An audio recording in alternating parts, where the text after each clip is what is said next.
مساء الخير عليكم من مطبخ أسيل. ان شاء الله احنا النهارده كنا المفروض ان احنا بنعمل مع بعض فيديو جديد، بس حصلت معايا حركه بايخه. بس كلنا بنتعلم يعني من اخطائنا. وانا بصور المفروض ان انا بعمل لكم النهارده فراخ محشيه، عشان كل سنه وانتم طيبين. النهارده وقفه عرفات. للاسف اكتشفت ان الكاميرا بتاعتي مش شغاله ومش بتصور. فعلى العموم انا هسيب لكم المقادير في صندوق الوصف، وهقول لكم برضو انا عملت ايه. انا جايبه فراخ بلدي صغيره حشو. الفرخه ما تعدتش النص كيلو.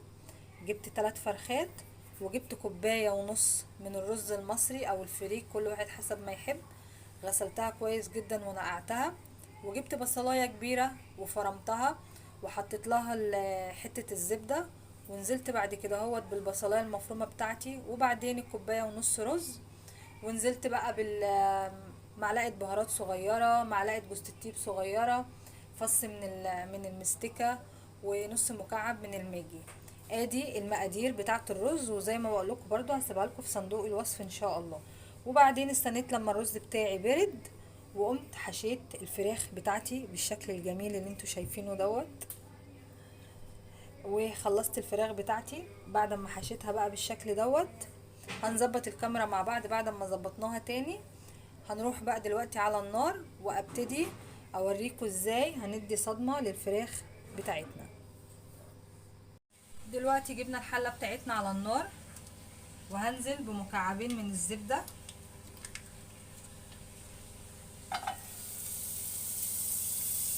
طبعا الحلة بتاعتي سخنة.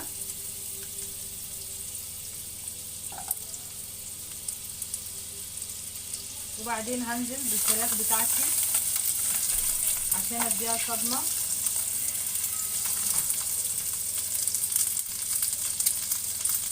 وزي ما قلت لكم احلى حاجة في فراخ الحشو ان هي ما تتعداش النص كيلو.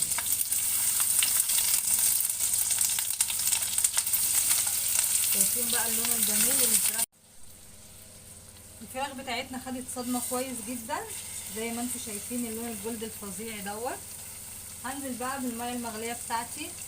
بس قبل ما انزل بالمية المغلية اهم حاجة ان انا احط. وبعد ما حطينا المية المغلية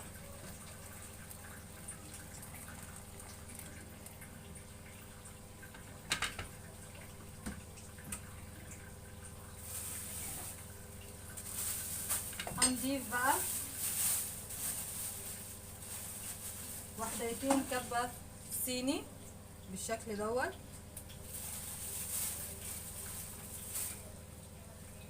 وهنحط الملح والفلفل بتاعنا.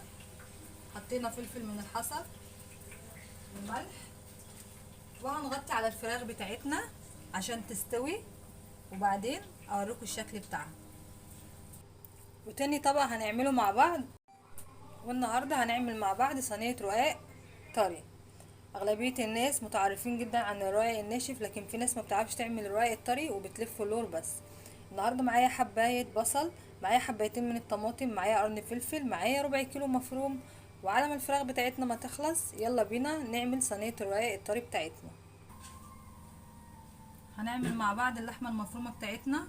حطيت في الحله بتاعتي، جبت حله صغيره على قد ربع كيلو المفروم، وفرمت بصلايه وحطيتها فيها.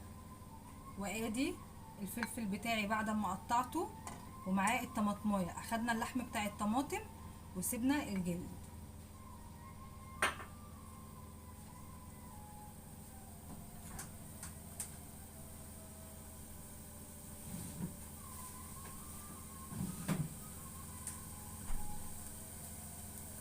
دلوقتي بس حطيت مكعب من الزبده، علشان طبعا اللحمه بيبقى فيها نسبه دهون، فهكتفي بس بمكعب واحد من الزبده. هبتدي ان انا اشوح في البصلايه بتاعتي. واول ما البصلايه بتاعتي شكلها دبل، هنزل بالمفروم بتاعي وهديله تقليبه.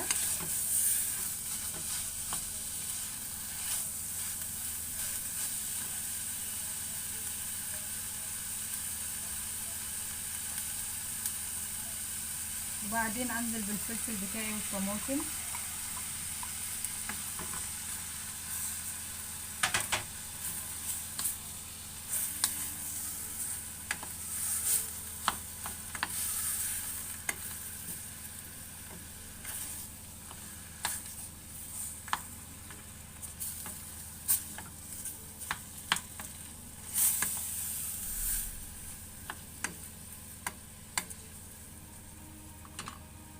وهبتدي بقى بعد كده ان انا ابهر الحاجه بتاعتي.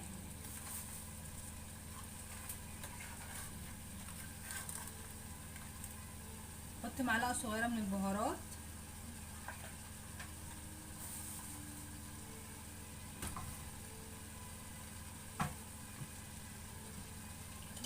وهضيف فلفل مجروش،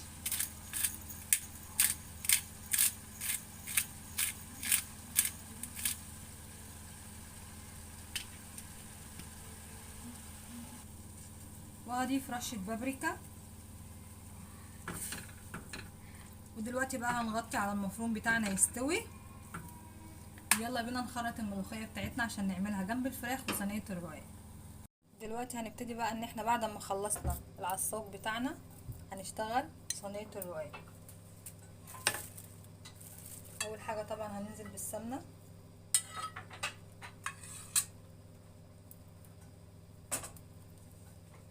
ونوزع السمنه في الصينيه بتاعتنا كلها.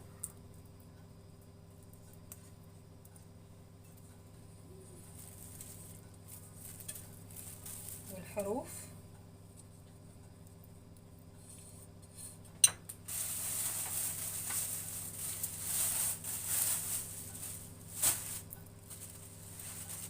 وهنبتدي باول واحده رقاق.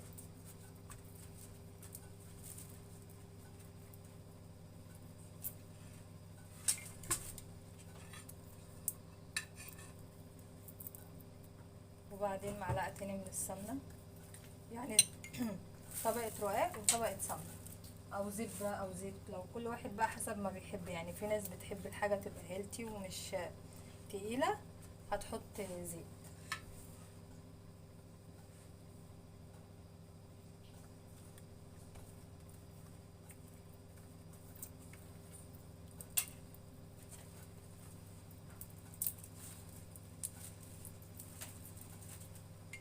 وبعدين هحط اللحمه المفرومه بتاعتي،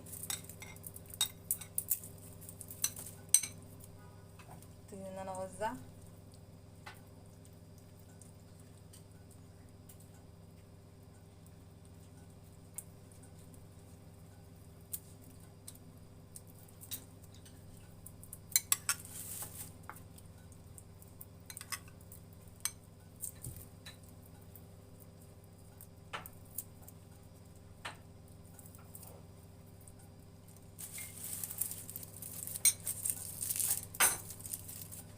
وبعدين هنزل ببقيه الرقاق بتاعي،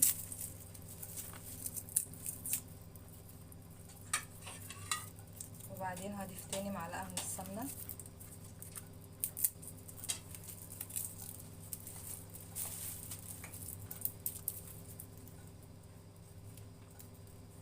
كل الحروف ديت لما ندخلها الفرن هتهبط، ما تقلقوش منها او تشيلوا الزياده، كل ده هيهبط. وكل ده برضو هوريكم في الاخر بعد ما نخلص. ودلوقتي صينيه الرقاق بتاعتنا كده خلصت، هندخلها الفرن. والفراخ بتاعتنا خلصت والملوخيه، ونقدم بقى ايه الفطار بتاعنا الجميل النهارده مع بعض. وكل سنه وانتم طيبين، وان شاء الله تعود علينا وعليكم الايام بخير. وادي الاكل بتاعنا بعد ما خلص، يعني يعتبر الفطار بتاعنا. وكل سنه وانتم طيبين، وربنا يعود عليكم الايام بخير يا جماعه. وكل واحد ان شاء الله يدعي دعوه في اليوم المفترج دوت تستجاب. ادي الفراخ بتاعتنا، شايفين اللون الذهبي بتاعها، تأكنها حمام ما شاء الله. وادي الملوخيه وصينيه الرقاق بتاعتنا الفظيعه. يا ريت تجربوا الوصفه بتاعتي، وما تنسوش تعملوا لايك وشير وتفعلوا الجرس يوصلكم كل جديد من فيديوهات مطبخ أصيل.